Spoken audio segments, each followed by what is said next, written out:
This is Stuff You Like, you can call me Ursa, and last time I talked about The Mummy, we talked about franchises and sequels and all of that good stuff. But it's MAWWIAGE, which wings us here today. So let's take a second look and talk about Rick and Evie. The plot of The Mummy goeth thusly. Wannabe Egyptologist Evie, brother Jonathan, and heroic scoundrel type Rick go digging for ancient Egyptian treasure. Then Evie accidentally resurrects ancient Egyptian mummy Imhotep.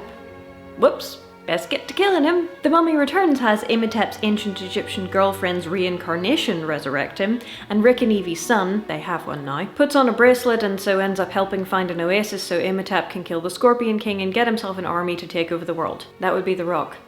In bad CGI. The third one we do not speak of because almost none of the nice things I'm going to say about the first two apply to it, so meh. And the prequels don't have Rick and Evie in them, so we're going to ignore them as well. They're not so bad though. I love The Mummy and The Mummy Returns, even though both of them are pretty darn silly. Everything I said about them in my original episode still applies. They know what people are there to see and they give it to us. But in The Mummy Returns, the CGI is dreadful and there's just too much going on in the plot. Plus people outrun the rising sun. As you do. No! But that bit, still funny. So, our heroes. Rick is a Han Solo-esque wandering soldier of fortune type in the French Foreign Legion at the start of The Mummy. Then he's a bedraggled George of the Jungle in prison awaiting execution and requiring rescue. Then he's a hero trying to save the kidnapped Evie, followed by her hatchet man when she takes Imhotep's immortality away from him. Rick's personality and skill set don't change very much between movie 1 and movie 2. But that being said, the number of people he's willing to take orders from has increased from himself to himself and Evie. It is very obvious that he loves his wife and he loves his son and he even loves his brother-in-law, and I find that very endearing. The movie does make a few attempts to make Rick into the main character, but he's not really the one driving the narrative. That would be Evelyn. Rick is our hatchet man. When Evie is dying, Rick asks her, "What do I do?"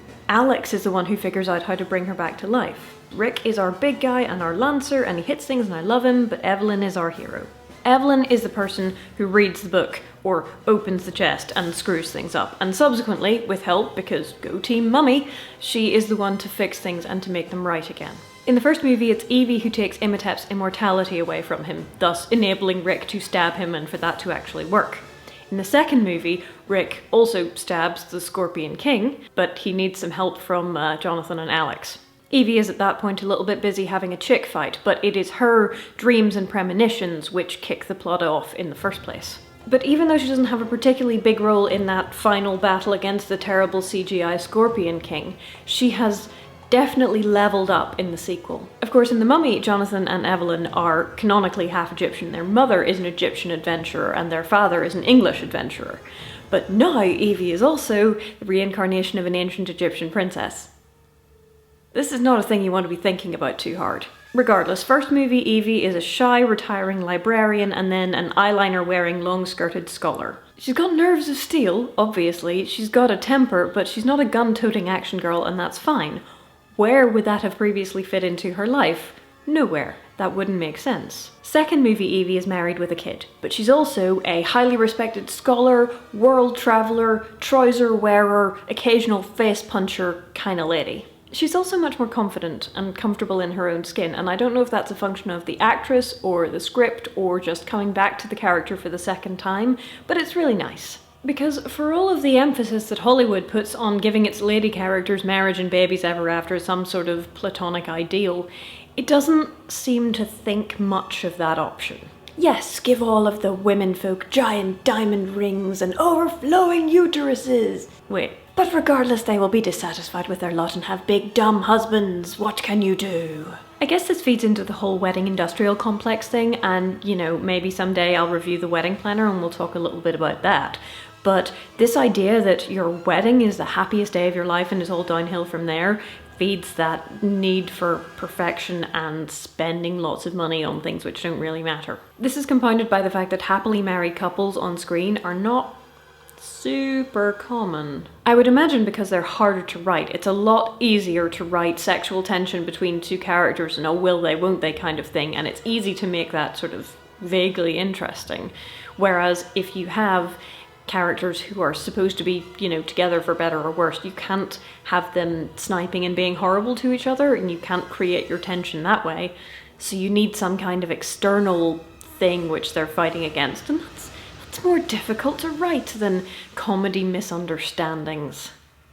And because I was a little bit stuck thinking of happily married characters in movies other than Gomez and Morticia Addams and Rick and Evie, I asked Twitter, because my Twitter followers are very smart, knowledgeable people. If you would also like to join the list of people who are smart and knowledgeable and follow me on Twitter, I'm at Jill Bearup. And I got some great answers, but kind of proving my point was the fact that so many of those answers were either couples who were minor characters, or couples where one or both of them die quite early on in the plot, like Ellie from Up, or Beru and Owen Lars in A New Hope, or Ben Parker in any Spider-Man ever.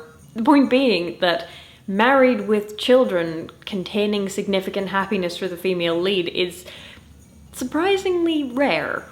Or maybe not so surprisingly, because like I said, it's easier to write people falling in love than staying in love. And this is why, for all its faults, I still love The Mummy Returns. Is it silly? Yes. Is it crowded? Heck yes. But it has a hero who is cool and confident and married to a hot guy and also has a kid, but has a career and travels the world and is well respected. And right there we have one of the biggest reasons that I hate Tomb of the Dragon Emperor so violently. Because there, Rick and Evie take on a dangerous mission not for the love of the game or the fate of the world or to save their kid, but because the spark has gone out of their marriage. Ugh. I believe in their happiness and witty repartee and adventures ever after movie. Why couldn't you? Now, if you'll excuse me, I'm gonna go laugh at this bit some more. No! Still funny.